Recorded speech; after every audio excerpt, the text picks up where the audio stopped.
فبما نقضهم ميثاقهم لعناهم وجعلنا قلوبهم قاسية يحرفون الكلم عن مواضعه ونسوا حظا مما ذكروا به ولا تزال تطلع على خائنة منهم إلا قليلا منهم فاعف عنهم واصفح إن الله يحب المحسنين ومن الذين قالوا إنا نصارى أخذنا ميثاقهم فنسوا حظا مما ذكروا به فأغرينا بينهم العداوة والبغضاء إلى يوم القيامة وسوف ينبئهم الله بما كانوا يصنعون يا أهل الكتاب قد جاءكم رسولنا يبين لكم كثيرا مما كنتم تخفون من الكتاب ويعفو عن كثير قد جاءكم من الله نور وكتاب مبين يهدي به الله من اتبع رضوانه سبل السلام ويخرجهم من الظلمات إلى النور بإذنه وَيَهْدِيهِمْ إِلَى صِرَاطٍ مُسْتَقِيمٍ۔ ان آیات کا ترجمہ یہ ہے، پھر یہ ان کی عہد شکنی ہی تو تھی جس کی وجہ سے ہم نے ان کو اپنی رحمت سے دور کیا اور ان کے دلوں کو سخت بنا دیا۔ وہ باتوں کو اپنے موقع محل سے ہٹا دیتے ہیں اور جس بات کی ان کو نصیحت کی گئی تھی اس کا ایک بڑا حصہ بھلا چکے ہیں، اور ان میں سے کچھ لوگوں کو چھوڑ کر تمہیں آئے دن ان کی کسی نہ کسی خیانت کا پتہ چلتا رہتا ہے، لہذا انہیں معاف کر دو اور درگزر سے کام لو، بے شک اللہ احسان کرنے والوں کو پسند کرتا ہے۔ اور جن لوگوں نے کہا تھا کہ ہم نصرانی ہیں، ان سے بھی ہم نے عہد لیا تھا، پھر جس چیز کی ان کو نصیحت کی گئی تھی اس کا ایک بڑا حصہ وہ بھلا بیٹھے، چنانچہ ہم نے ان کے درمیان قیامت کے دن تک کے لیے دشمنی اور بغض پیدا کر دیا، اور اللہ انہیں عنقریب بتا دے گا کہ وہ کیا کچھ کرتے رہے ہیں۔ اے اہل کتاب، تمہارے پاس ہمارے یہ پیغمبر آ گئے ہیں جو کتاب یعنی تورات اور انجیل کی بہت سی ان باتوں کو کھول کھول کر بیان کرتے ہیں جو تم چھپایا کرتے ہو، اور بہت سی باتوں سے درگزر کر جاتے ہیں۔ تمہارے پاس اللہ کی طرف سے ایک روشنی آئی ہے اور ایک ایسی کتاب جو حق کو واضح کر دینے والی ہے، جس کے ذریعے اللہ ان لوگوں کو سلامتی کے راہیں دکھاتا ہے جو اس کی خوشنودی کے طالب ہیں، اور انہیں اپنے حکم سے اندھیریوں سے نکال کر روشنی کی طرف لاتا ہے، اور انہیں سیدھے راستے کی ہدایت عطا فرماتا ہے۔ جیسا کہ پہلے عرض کیا تھا کہ پچھلی آیتوں میں اللہ تبارک و تعالی نے بنی اسرائیل سے عہد لینے کا تذکرہ فرمایا تھا۔ اب اللہ تبارک و تعالی فرماتے ہیں کہ اس عہد کے باوجود جو ان سے لیا گیا تھا، انہوں نے اس عہد کو توڑا۔ کس طرح توڑا وہ آگے بیان آ رہا ہے، لیکن پہلے فرمایا کہ ان کے عہد توڑنے کی وجہ سے ہی ہم نے ان پر لعنت کی، اور لعنت کر کے ان کے دلوں کو سخت بنا دیا۔ فَبِمَا نَقْضِهِمْ مِيثَاقَهُمْ، یہ ان کے عہد توڑنے ہی کی وجہ سے تو تھا کہ ہم نے لعناہم، ان پر لعنت کی، وجعلنا قلوبہم قاسیہ، اور ان کے دلوں کو سخت کر دیا۔ یہاں یہ اللہ تبارک و تعالیٰ نے دو باتیں بیان فرمائی ہیں، ایک تو لعنت کرنا اور دوسرے دلوں کو سخت کر دینا۔ لعنت کا مطلب یہ ہوتا ہے اللہ تبارک و تعالیٰ کی رحمت سے انسان دور ہو جائے۔ اللہ تعالیٰ محفوظ رکھے، ہم دنیا میں بھی اللہ تعالیٰ کی رحمت کا محتاج ہے، آخرت میں بھی اللہ تعالیٰ کی رحمت کا محتاج ہے۔ اگر اس کی رحمت کا ایک دروازہ بھی بند ہو جائے تو ہمارا کہیں ٹھکانہ نہیں ہوتا۔ تو اللہ تبارک و تعالیٰ فرماتے ہیں کہ ہم نے ان کو اپنے رحمت سے دور کر دیا۔ رحمت سے دور کر دینا اتنی زبردست اور سخت بات ہے کہ اللہ تبارک و تعالیٰ کی رحمت کا جو بیشتر حصہ ہے اس دنیا میں، اس سے بھی دور ہو گئے، اور آخرت میں تو اللہ تعالیٰ کی رحمت سے دور ہونا ہی ہے کہ جہنم کے عذاب کا سامنا کرنا پڑے گا۔ دوسری بات یہ بیان فرمائی کہ ہم نے ان کے دل سخت کر دیے۔ یہ اللہ تبارک و تعالیٰ نے بڑی اہم بات کی طرف ہم کو متوجہ کیا ہے اور اس سے آگاہ کیا ہے کہ جب اللہ تعالیٰ کی نافرمانی کی جاتی ہے اور خاص طور پر اللہ تعالیٰ سے کیے ہوئے عہد کو توڑا جاتا ہے تو اس کا ایک خاصہ یہ ہے کہ انسان کا دل سخت ہو جاتا ہے، اور سخت ہونے کے معنی یہ کہ وہ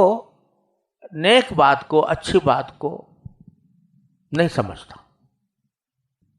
عقل کی بات بھی اس کے سمجھ میں نہیں آتی، اور اس کا دل اتنا سخت ہو جاتا ہے کہ کوئی نصیحت اس پر کار کر رہی ہوتی، الیاذ باللہ۔ یہ گناہ کا ایک خاصہ ہے کہ وہ انسان کے دل کو رفتہ رفتہ سخت بناتا ہے۔ ایک حدیث میں رسول کریم صلی اللہ علیہ وسلم نے ارشاد فرمایا، انسان جب پہلے کوئی گناہ کرتا ہے پہلی بار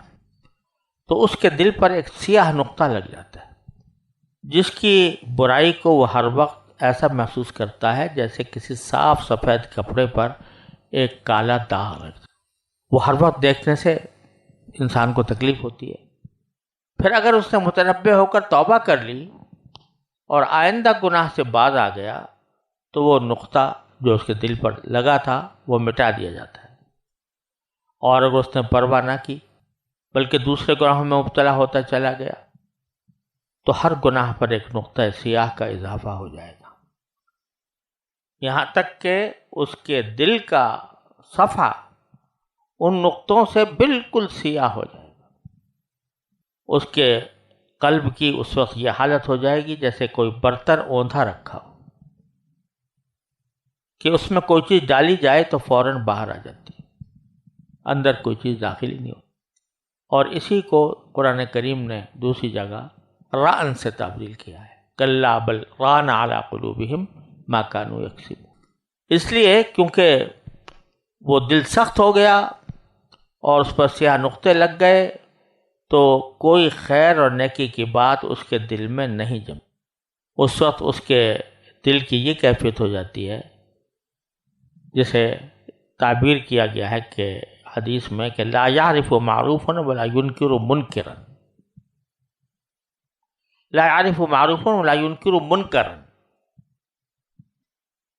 یعنی وہ نہ کسی نیکی کو نیکی سمجھتا ہے اور نہ کسی برائی کو برائی سمجھتا ہے، بلکہ اللہ بچائے معاملہ بالکل الٹا ہو جاتا ہے کہ جو گناہ ہے اس کو اچھا سمجھا، جو عیب ہے اس کو ہنر سمجھا، جو برائی ہے تو اس کو نیکی سمجھا، یعنی برائی کی برائی دل میں نہیں آتی، لہذا انسان اس میں کرتا ہی چلا جاتا ہے۔ تو یہ جو فرمایا گیا کہ ان کے دل سخت کر دیے ہم نے، تو اس کے معنی یہی ہیں کہ اب ان کے دلوں میں ایسی مصیبت آ گئی ہے کہ وہ کسی اچھی بات کو اچھا نہیں سمجھتے، کسی برائی کو برا نہیں سمجھتے۔ اور یہ ایک بزرگوں نے تجربہ بھی بتایا ہے اور اس کو اس طرح تعبیر بھی کیا ہے کہ ان من جزاء الحسنۃ الحسنۃ بعدها وان من جزاء السیئۃ السیئۃ بعدها، کہ کوئی آدمی اگر کوئی نیکی کرتا ہے تو اس کا نقد بدلہ اس کو دنیا ہی میں اس طرح ملتا ہے کہ اس کے بعد کسی اور نیکی کی بھی توفیق ہوتی، نیکی جو ہے وہ دوسری نیکی کو کھینچتی ہے، جب انسان نے کوئی نیکی کر لی تو وہ نیکی خود اس کو آمادہ کرے گی کہ وہ کوئی دوسری نیکی کر لے. فرض کرو کہ کسی آدمی نے صرف وضو کیا یہ خیال کر کے کہ وضو کرنے سے گناہ معاف ہوتے ہیں. اب وضو کر کے خود بخود دل میں داعیہ پیدا ہوگا کہ جب وضو کیا تو نماز بھی پڑھ لوں. تو نیکی نیکی کو کھینچ رہی ہے، یہ نیکی کا خاصہ ہے. اور برائی برائی کو کھینچتی ہے. برائی کا نقصان دنیا میں یہ ملتا ہے کہ انسان دوسری برائی کی طرف چلا جاتا ہے. اللہ بچائے، جب تک انسان گناہوں سے اپنے آپ کو بچائے رکھتا ہے تو اس وقت تک اس کے دل میں گناہ کا ایک رعب، اس کی ایک خشیت، اس کا ایک ڈر، اس کا ایک خوف دل میں ہوتا ہے جب تک کسی گناہ کا ارتکاب نہیں کیا. اگر ایک مرتبہ گناہ کا ارتکاب کر کے جرأت کر لی، اللہ بچائے کہ گناہ کا ارتکاب کر ہی لو اور کر گزرا، تو اب وہ ڈر جو تھا ایک مرتبہ کھل گیا. دل میں جو ایک رکاوٹ تھی گناہ کی وہ دور ہو گئی الیاذ باللہ. تو پھر وہ انسان کو یہ کہتا ہے ابھی تو جس طرح پہلے کیا تھا اللہ اور کر لیتا، وہ بھی تو گناہ تھا مگر ہو گیا اور مجھے کچھ بھی نہیں ہوا دنیا میں. تو اگلی مرتبہ پھر الیاذ باللہ. تو برائی برائی کو کھینچتی ہے. تو یہ دلوں کا سخت ہو جانا یہ در حقیقت بے برکتی اور نحوست ہوتی ہے گناہ کی، معصیت کی، نافرمانی کی، اللہ تبارک و تعالیٰ کے ساتھ کیے ہوئے عہد کو توڑنے کی. تو اللہ نے دونوں جو باتیں بتا دی، لعناہم وجعلنا قلوبہم قاسیہ، ہم نے ان کو لعنت بھی کی اور ان کے دلوں کو سخت کر دیا. اس سخت کرنے کا پھر اللہ تبارک و تعالیٰ نے نتیجہ بتایا. کیا بتایا؟ کہ ایک تو یحرفون الکلم عن مواضعہ، یعنی اس کا نتیجہ یہ ہوا کہ یہ اللہ تعالیٰ کی کتاب تورات جو کلمات آئے ہیں، جو الفاظ آئے ہیں، ان کو اپنے موقع محل سے ہٹانے لگے. کیا معنی؟ کہ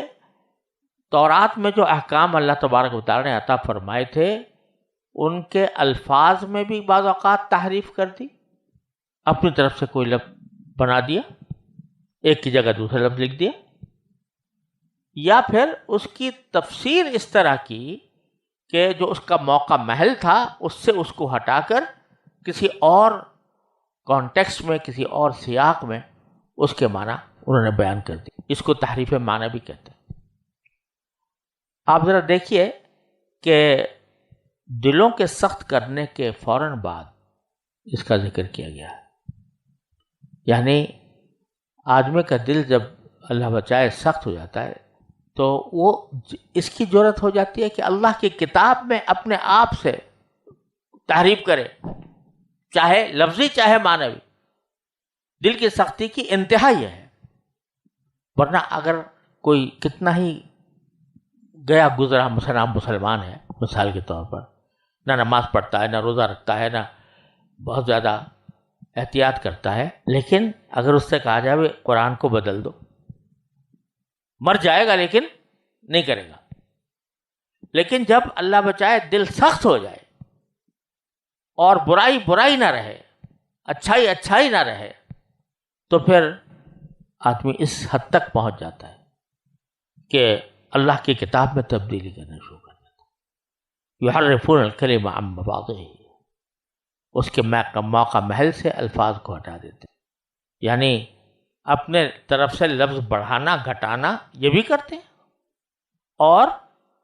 اس کی معنی کی تفسیر میں الٹ پلٹ کرنا یہ بھی کرتے ہیں. اور دونوں چیزیں ثابت ہیں یہودیوں کی طرف سے تورات کے اندر. اول تو تورات جس کو آج کہا جا رہا ہے اس کی کوئی سند متصل موجود نہیں ہے، بلکہ آخری جو گرتی پڑتی سند ہے وہ جا کے بخت نصر کے زمانے کی میں جو بیت المقدس ویران ہوا تھا تو اس وقت کہتے ہیں ایک کاہن کو کہیں سے پڑی ہوئی مل گئی تھی، اس نے گردوڑ جھاڑ کر اس کو کیا، بس اس کے بعد سے سب نے اسی کو مان لیا کہ تورات ہے۔ تو اول تو وہ تھی ہی غیر مستند، لیکن اس کے اندر انہوں نے اس غیر مستند کے اندر بھی اپنی تعریفات شامل کر دیں، جس کی تفصیل حضرت مولانا رحمۃ اللہ صاحب کیرانوی رحمۃ اللہ علیہ نے اظہار الحق میں بیان فرمائی ہے، اور وہ میری شرح اور تعلیق کے ساتھ بائبل سے قرآن تک کے نام سے شائع ہوئی ہے، اس میں دیکھا جا سکتا ہے۔ تو ایک بات تو یہ بتائی کہ دل کے سخت ہونے کے نتیجے میں انہوں نے اللہ کی کتاب میں تحریف کرنی شروع کر دی۔ وَنَسُوا حَظًّا مِّمَّا ذُكِّرُوا بِهِ، اور وہ بھول گئے نفع اٹھانا اس چیز سے جس کی ان کو نصیحت کی گئی تھی۔ عجیب تعبیر استعمال فرمائی اللہ تبارک و تعالیٰ نے یہاں پر۔ یہ کہا جا سکتا تھا کہ بھئی جو کچھ ان کو نصیحت کی گئی تھی انہوں نے اس کے خلاف کیا، اس کی اطاعت نہیں کی، لیکن یہاں فرمایا کہ وہ نسوا حظا مما ذکروا بہ، یعنی کہ وہ جس بات کی ان کو نصیحت کی گئی تھی اس کا ایک بڑا حصہ وہ بھلا چکے ہیں۔ یعنی اشارہ اس طرف کیا جا رہا ہے کہ جو نصیحت ان کو کی گئی تھی اگر اس پر وہ عمل کرتے تو ان کو ایک حظ نصیب ہوتا، ان کو ایک فائدہ ہوتا، ایک نفع ہوتا۔ حظ کا لفظ استعمال کیا ہے، حظ کے معنی ہوتا ہے لطف اندوز ہونا کسی چیز سے، کسی کا مزہ اٹھانا۔ تو ہم نے جو نصیحت ان کو کی تھی وہ ایسی تھی کہ اگر اس پر وہ صحیح عمل کرتے تو وہ یقیناً اس سے نفع اٹھاتے۔ کیوں بھائی یہاں روکنا چاہیے؟ تو جو نصیحت ان کو کی گئی تھی اگر وہ اس پر عمل کرتے تو اس سے ان کو حظ حاصل ہوتا۔ یہ جو نصیحت پر عمل کرنے میں وہ سوچ رہے تھے کہ ہمیں کوئی تکلیف ہوگی، کوئی دقت ہوگی، کوئی پریشانی ہوگی، تو اللہ تبارک و تعالیٰ فرماتے ہیں کہ انہوں نے نفع اٹھانا تھا لیکن بیوقوفوں نے سمجھا کہ اسے تکلیف ہوگی تو وہ بھول گئے ان نصیحتوں کو، جو اور نصیحت سے جو فائدہ ان کو اٹھانا تھا اس کو بھول گئے، اس کو بھلا دیا۔ نتیجہ یہ کہ نہ خدا ہی ملا نہ وصال ثنا، یعنی نہ تو اللہ تعالیٰ کی اطاعت نصیب ہوئی اور اطاعت کے نتیجے میں جو حظ حاصل ہونا تھا وہ بھی اس سے بھی وہ محروم ہو گئے۔ اور پھر نبی کریم سرورد عالم صلی اللہ علیہ وسلم سے خطاب کر کے باری تعالیٰ فرماتے ہیں کہ وَلَا تَزَالُ تَطَّلِعُ عَلَى خَائِنَةٍ مِّنْهُمْ إِلَّا قَلِيلًا مِّنْهُمْ۔ رسول کریم صلی اللہ علیہ وسلم سے خطاب ہے کہ تمہیں آئے دن ان کی کسی نہ کسی خیانت کا پتہ چلتا رہتا ہے، کچھ لوگوں کو چھوڑ کر، الا قلیلا منہم، یعنی اکثر بنی اسرائیل جو رسول کریم صلی اللہ علیہ وسلم کے زمانے میں موجود تھے ان کے بارے میں فرمایا جا رہا ہے کہ اکثر و بیشتر ان لوگوں کی خیانتیں تو آپ کے علم میں آتی رہتی ہیں، اب بھی ان کا سلسلہ خیانتوں کا جاری ہے اور بدعہدی ان کی چل رہی ہے، تو کبھی نہ کبھی آپ کو کچھ نہ کچھ ان کے بارے میں پتہ چلتا رہتا ہے کہ انہوں نے کہاں کہاں خیانت کی۔ البتہ کچھ لوگ ہیں الا قلیلا منہم کہ ان کو چھوڑ دو، ان کی یہ حالت نہیں ہے جیسے کہ وہ حضرات بنی اسرائیل جو نبی کریم صلی اللہ علیہ وسلم پر واقعتاً ایمان لے آئے تھے، جیسے حضرت عبداللہ بن سلام رضی اللہ تعالیٰ عنہ، تو ان کی طرف سے کوئی خیانت سامنے نہیں آتی۔ اور پھر عجیب بات فرمائی کہ ساری جتنی باتیں ہیں ان کی خرابیاں، لعنت ان پر ہوئی، دل ان کے سخت ہوئے، اللہ تعالیٰ نے جو نصیحتیں کی تھی ان کو وہ بھول گئے، اب بھی ان کی خیانتوں کا سلسلہ جاری ہے اور رسول کریم صلی اللہ علیہ وسلم کے سامنے وہ خیانتیں آتی رہتی ہیں۔ اس کا تقاضا تو یہ تھا کہ آپ کو یہ حکم دیا جاتا کہ بھائی ان کو بھگاؤ اپنے آپ سے، ان کے ساتھ نفرت کرو، ان کو سزا دو، لیکن عجیب بات ہے کہ ساری باتیں کرنے کے بعد باری تعالیٰ فرماتے ہیں نبی کریم صلی اللہ علیہ وسلم سے فاعف عنہم واصفح، تو آپ ایسا کرو کہ ان کو معاف کر دیا کرو اور ان سے درگزر کرو۔ اتنی سخت نافرمانیاں ذکر کرنے کے بعد رسول کریم صلی اللہ علیہ وسلم کو یہ حکم آ رہا ہے کہ تم معاف کر دو، درگزر کرو۔ اس سے معلوم ہوتا ہے کہ اللہ تبارک و تعالیٰ کو معافی اور درگزر کرنا کتنا پسند ہے۔ مطلب اس کا یہ ہے کہ جو کچھ ان کو سزا ملنی مقدر ہے وہ تو ملے گی آخرت میں انشاءاللہ، لیکن دنیا میں ابھی تم ان کے ساتھ کوئی سختی کا معاملہ نہ کرو، بلکہ ان کے ساتھ عفو و درگزر سے کام لو۔ اس کا ایک فائدہ یہ ہوگا کہ کتنا ہی آدمی شریر ہو، شیطان صفت ہو، ظالم ہو، اگر کوئی شخص اس کے ساتھ نرمی اور عفو و درگزر کا معاملہ کرتا ہے تو اس کا دل کچھ نرم ہونے کے ہو جاتا ہے اور وہ قریب آنے لگتا ہے۔ قریب آتا ہے تو کوئی حق بات سن بھی لیتا ہے، اور حق بات سن لیتا ہے تو کبھی کبھی وہ اثر بھی کر جاتی ہے۔ قرآن کریم نے فرمایا کہ تم اپنے کسی دشمن کو دشمنی کا جواب دشمنی سے نہ دو، ادفع باللتی ہے احسن، اچھائی سے دفاع کرو، تو کیا ہوگا؟ فإذا الذی بینک وبینہ عداوۃ کأنہ ولی حمیم، جس کے ساتھ تمہاری دشمنی ہے وہ تمہارا جگری دوست جیسا بن جائے گا۔ تو ایک طرف تو اس سے فائدہ یہ ہے فاعف عنہم واصفح سے کہ آپ کی کہ جو اخلاق حسنہ ہیں ان کی معراج ظاہر ہوگی کہ اتنی نافرمانیوں کے باوجود رسول کریم صلی اللہ علیہ وسلم عفو درگزر سے کام لے رہے ہیں، تو اس کا اثر ذرا بھی اگر کسی کے اندر احساس ہوگا تو کچھ اثر ہوگا اس کا، دوسرے لوگوں کو بھی یہ پتہ چلے گا کہ عفو درگزر کتنی اچھی صفت ہے۔ یہ اصل میں بعد میں جب ان کی شرارتیں انتہا کو پہنچ گئیں اور یہاں تک کہ نبی کریم صلی اللہ علیہ وسلم کی معاذ اللہ قتل کی سازشیں انہوں نے تیار کی تو پھر ان کو جلا وطن کیا گیا تھا، لیکن شروع میں ان کے ساتھ عفو درگزر کا معاملہ کرنے کی تلقین کی گئی تھی، اور یہ بھی فرما دیا کہ ان اللہ یحب المحسنین، عفو درگزر کریں گے آپ تو یہ احسان ہوگا، اور اللہ تعالیٰ احسان کرنے والوں کو بہت پسند کرتا ہے۔ پھر فرمایا من الذین قالوا انا نصارى، یہ تو یہودیوں کا حال تھا، اور اب ان لوگوں کا دیکھ لو جنہوں نے اپنے آپ کو نصرانی کہا ہے، ان سے بھی ہم نے میثاق لیا تھا، اخذنا میثاقہم، ان کا بھی یہی معاملہ ہوا کہ فنسوا حظا مما ذکروا بہ، انہوں نے بھی بلا دیا اس نفع کو جو وہ حاصل کر سکتے تھے ان باتوں سے جن کی ان کو نصیحت کی گئی تھی۔ وہی بات جو یہودیوں کے لیے کہی گئی تھی وہی نصرانیوں کے لیے بھی کہی گئی، لیکن رسول کریم صلی اللہ علیہ وسلم کے سامنے اللہ تبارک و تعالیٰ بیان فرماتے ہیں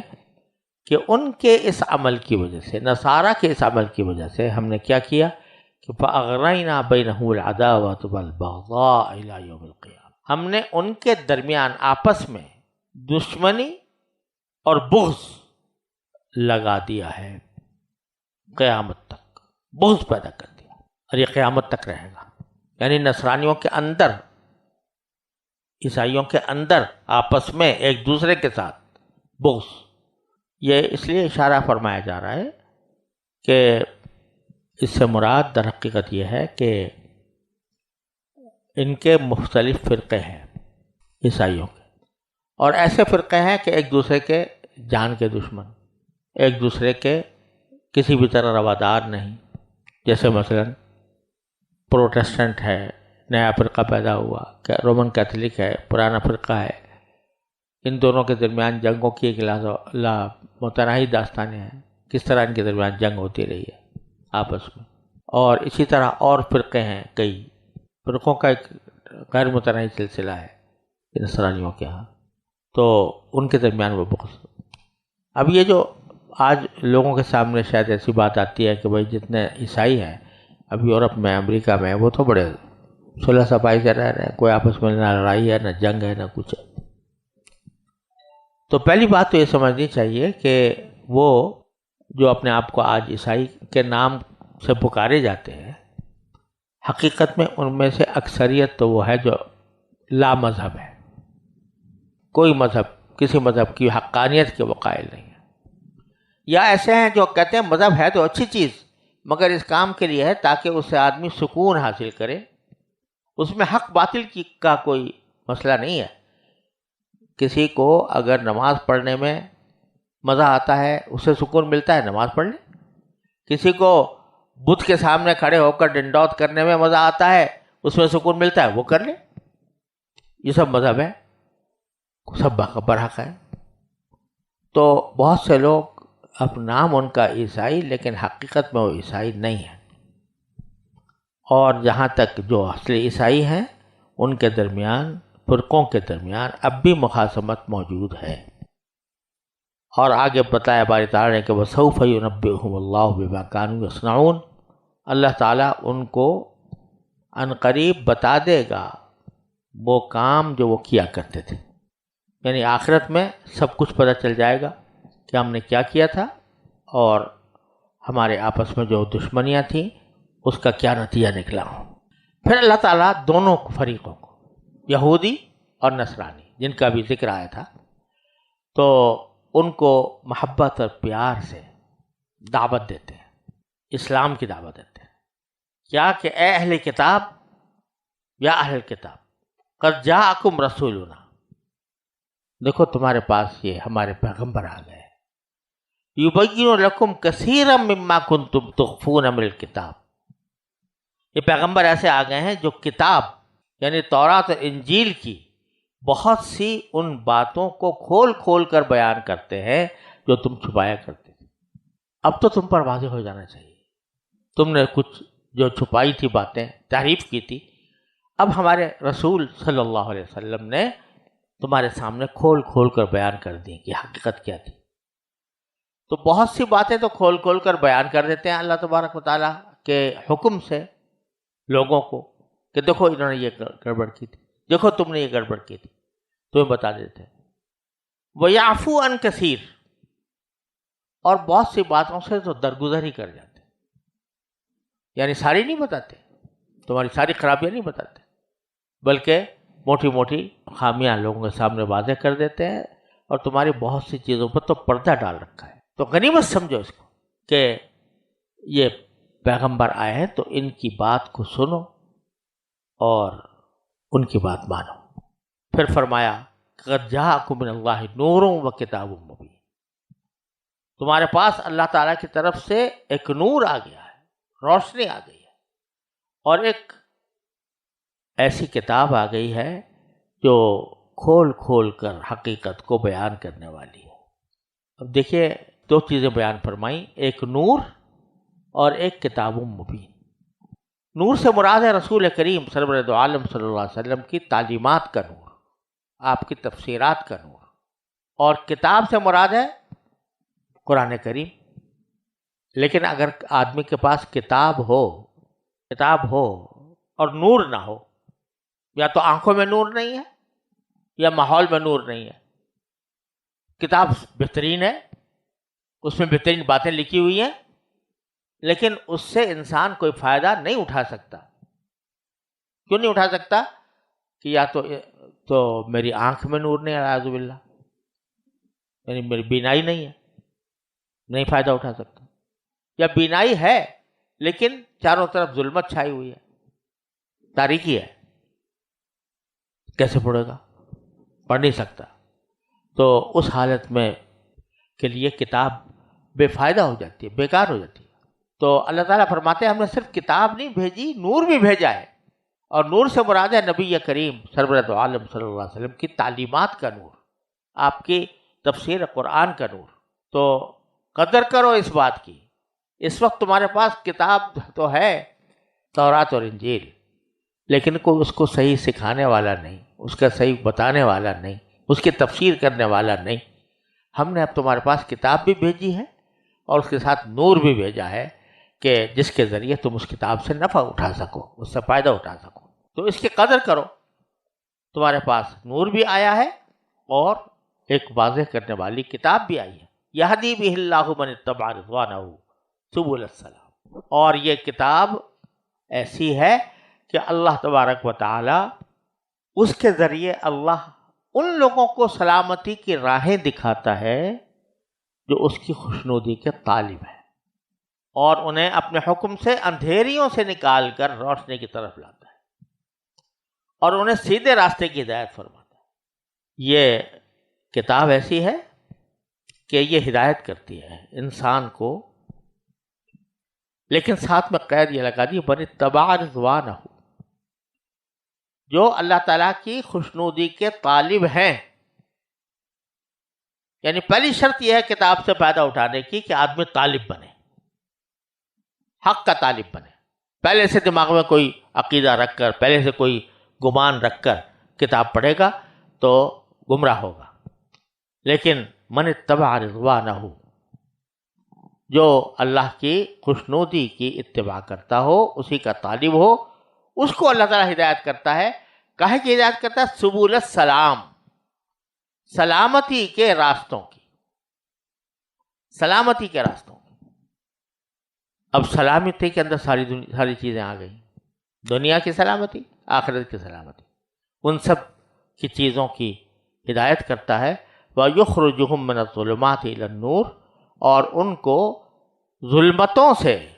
تاریکیوں سے نکال کر روشنی کی طرف لاتا ہے، بِإِذْنِهِ، اپنے حکم سے، اور وَيَهْدِيهِمْ إِلَى صِرَاطٍ مستقیم، اور سیدھے راستے کی ہدایت عطا فرماتا ہے۔ ایسی کتاب ہے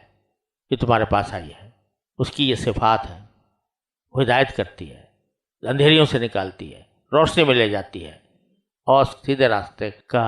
رخ بتاتی ہے۔ لہذا تمہیں اس پر عمل کرنا چاہیے۔ یہ پہلے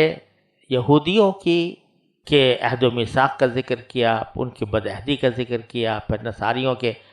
میثاق کا ذکر کیا، ان کی بدعہدیوں کا ذکر کیا۔ اب آخر میں جیسا کہ رسول کریم صلی اللہ علیہ وسلم کو حکم دیا تھا کہ درگزر کرو لیکن ان کو دعوت دو، تو دعوت دی جا رہی ہے نرم انداز میں، ایسے انداز میں کہ دل پر اثر کرے کہ تم ایمان لے آؤ تو تمہارے سارے درد دور ہو جائیں گے۔ وصلی اللہ تعالی علی خیر خلق۔